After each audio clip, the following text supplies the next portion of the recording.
Hello friends, welcome to G M H S study classes. मैं हूं मीर सोनी और आज हम स्टार्ट करेंगे क्लास 10 चैप्टर नंबर 16 जिसका नाम है अद्भुतम युद्धम।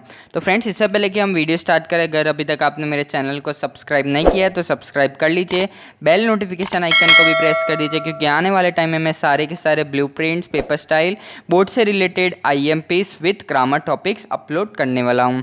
तो फ्रेंड्स, स्टार्ट करते हैं आज का हमारा चैप्टर।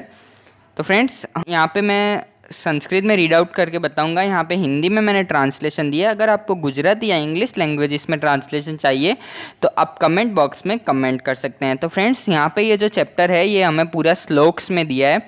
श्लोकास में हमको ये पूरा चैप्टर यहाँ पे गिवन है। ये चैप्टर है कि जब रावण माता सीता का हरण करके जब लंका लौट रहे होते हैं तो फ्रेंड्स, बीच में उनका और यहाँ पर पक्षियों के राजा जटायु का यहाँ पर युद्ध होता है। और युद्ध के दौरान इनका जो संवाद, इनका जो कन्वर्सेशन यहाँ पे होता है वही हमको यहाँ पर श्लोकास में दिया गया है। तो फ्रेंड्स, स्टार्ट करते हैं। ततः पर्वत शृंगारभः तीक्षखंडः खगोत्तमः वनस्पतिगतः श्रीमान व्याजः शुभहम गिरम। तो फ्रेंड्स, यहाँ पे खगोत्तम का मतलब होता है पक्षियों में उत्तम। पक्षियों में उत्तम यानी पक्षियों के राजा जटायु। तो फ्रेंड्स, इसका मतलब ये होता है। मैं आपको बस ये छोटे छोटे इस बीच में IMPs में आपको बताता रहता हूँ।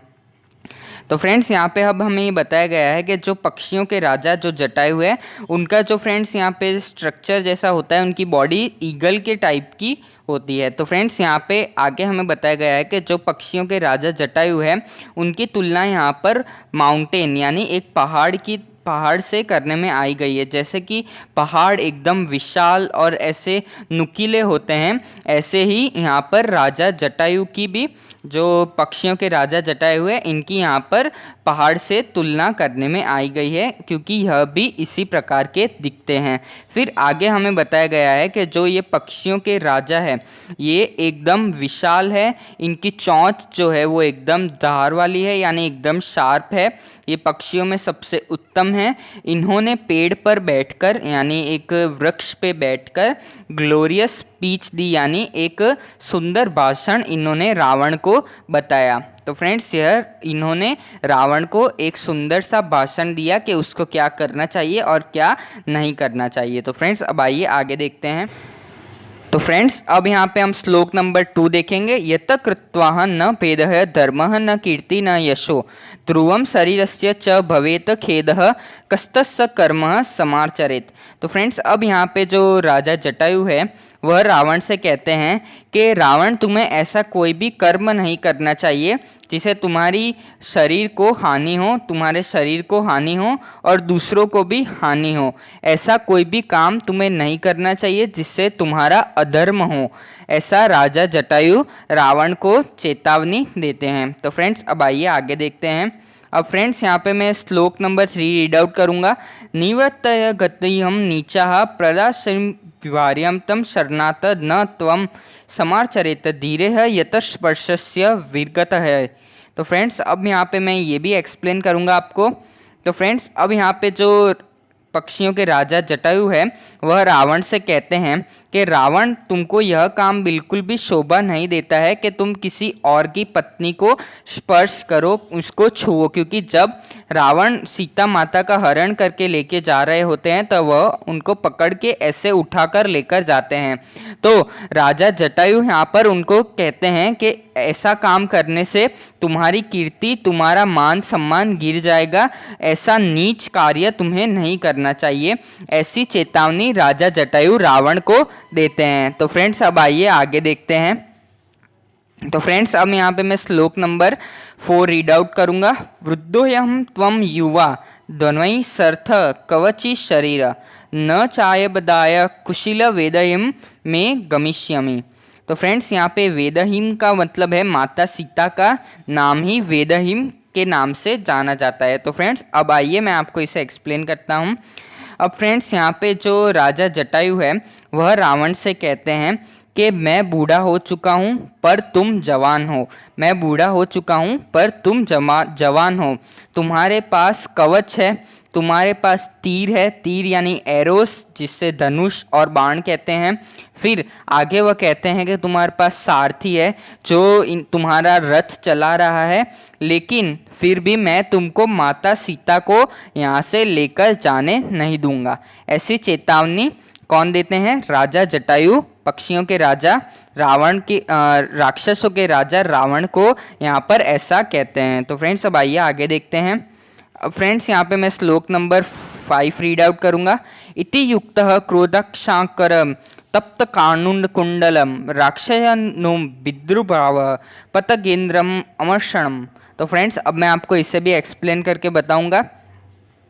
अब फ्रेंड्स यहाँ पे जो राक्षसों के राजा रावण हैं, उन्होंने जब जटायु के ऐसे कटु वचन सुने यानी खरे वचन जब सुने तो उनको गुस्सा आ गया और उनके गुस्से आने के कारण उनकी आंखें लाल हो गई और उन्होंने जो कान में कुंडल पहने थे, जो सोने के ऐसे कान में जो ये पहने आप देख सकते हैं, वह भी एकदम लाल तपने लगे, एकदम लाल कलर के हो गए और वह युद्ध करने के लिए पक्षियों के राजा जटायु के सामने दौड़े, उनसे युद्ध करने के लिए वह आगे बढ़े। तो फ्रेंड्स यहाँ पे ऐसा हमें श्लोक नंबर 5 में बताया गया है। तो फ्रेंड्स अब आइए आगे देखते हैं। तो फ्रेंड्स अब आगे यहाँ पे वह जटायु से युद्ध करने के लिए जाते हैं। तो फ्रेंड्स अब यहाँ पे श्लोक नंबर 6 है। तदा पद्वा भूतम युद्धम कृदमाक्षरम योस्तद्दाह बारसा सपाक्ष योमलम तरव महापर्वती पारिवह। तो फ्रेंड्स अब मैं आपको यहाँ पे एक्सप्लेन करूँगा। तो फ्रेंड्स अब यहाँ पे आगे हमें बताया गया है कि जब रावण आगे बढ़े जटायु से युद्ध करने के लिए और दोनों के बीच में युद्ध चालू हो गया, जंग छिड़ गई। और फ्रेंड्स हमें यहाँ पे बताया गया है कि यह बहुत ही अद्भुत दृश्य था। ऐसा लग रहा था कि दो बड़े पर्वतों के बीच में जैसे कि युद्ध हो रहा है, ऐसा श्रीमान रावण और पक्षियों के राजा जटायु के बीच में युद्ध चालू हो गया। माल्यवान पर्वतों की तरह इन दोनों योद्धाओं के बीच में जंग चालू हो गई, ऐसा हमें बताया गया है। तो फ्रेंड्स अब आइए आगे देखते हैं श्लोक नंबर 7। तो फ्रेंड्स यहाँ पे मैं रीड आउट करूँगा। विद्रान खंगे संयुक्तम तंडनान पृष्ठे समर्पयन केशान च तोटपाटियस्मास नक्ष खुदाम युद्ध। तो फ्रेंड्स अब मैं आपको यह भी एक्सप्लेन करूँगा। तो फ्रेंड्स यहाँ पे हमें बताया गया है कि जब पक्षियों के राजा जटायु और रावण के बीच में युद्ध हुआ तो श्रीमान जटायु ने यहाँ पर रावण के ऊपर अटैक किया। तो फ्रेंड्स यहाँ पे आगे हमें बताया गया है कि जटायु ने अपने पैरों से यानी क्लॉज से रावण के पीछे यानी पीठ में पंजे मार दिए और उनके पीठ में इंजरी कर दी, यानी उनके पीठ में उनको घाव दे दिए। फिर आगे हमें बताया गया है कि उनकी शार्प बीक से भी उन्होंने अटैक किया, यानी चोंच से भी उन्होंने अटैक किया, चोंच से भी उन्होंने रावण के ऊपर अटैक किया, ऐसा हमें बताया गया है। और फिर लास्ट में उन्होंने अपने पंजों से, अपने क्लॉथ से रावण के बाल उखाड़ लिए, उनके हेयर पुल आउट कर दिए। तो हमें यहाँ पे बताया गया है कि श्रीमान जटायु ने अपने पंजों से, अपनी चोंच से रावण के ऊपर अटैक किया और उनको ऐसा यहाँ पे घायल कर दिया। तो फ्रेंड्स यहाँ पे हमें यह बताया गया है। तो फ्रेंड्स अब आगे देखेंगे। तो फ्रेंड्स अब यहाँ पे हम रीड आउट करेंगे श्लोक नंबर 8। ततो यस्सम संस्पारम चंपुक्तामणि विद्युम भीषण चरणाभयम महातेज बजबम पगोत्कतम। तो फ्रेंड्स अब मैं यहाँ पे यह भी आपको एक्सप्लेन करके बताऊंगा। तो फ्रेंड्स यहाँ पे हमें बताया गया है कि जब पक्षीराज जटायु और रावण के बीच में युद्ध हो रहा था तो पक्षीराज जटायु ने बहुत ही स्ट्रॉन्ग से, यानी बहुत ही पावरफुली, स्ट्रांगली रावण के जो एरोस यानी धनुष और बाण थे जो रत्न और मोतियों से जड़ित थे, रत्न मोती जड़ित थे, वह अपने पैरों से तोड़ दिए। ऐसा यहाँ पर श्लोक नंबर 8 में हमें बताया गया है कि जब पक्षीराज जटायु और रावण के बीच में युद्ध हो रहा था, तब पक्षीराज ने यहाँ पर रावण के जो धनुष और बाण जो हीरे मोती से जड़ित थे वह अपने पैरों से तोड़ दिए। हमें यहाँ पर यह बताया गया है। तो फ्रेंड्स अब आइए आगे देखते हैं। यहाँ पे फ्रेंड्स श्लोक नंबर 9 में रीड आउट करूंगा। स भगन धन्वा वीरश्चो हतावशो हरासारिथ हस्तनादिन वेदह्यम पाप्तः भुवि रावणः।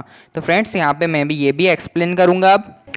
तो फ्रेंड्स यहाँ पे हमें बताया गया है कि जब जटायु और रावण, राक्षस राज रावण के बीच में जब युद्ध हो रहा था, तो यहाँ पे पक्षीराज जटायु ने उनके चैरियोटर यानी जो उनका सारथी था उनको भी मार दिया था, फिर उनके बोस यानी उनके हाथ भी तोड़ दिए थे, फिर उनके हॉर्स यानी उनके घोड़े को भी मार दिया था, और आगे हमें बताया गया है कि उनका सारथी भी नीचे गिर गया था।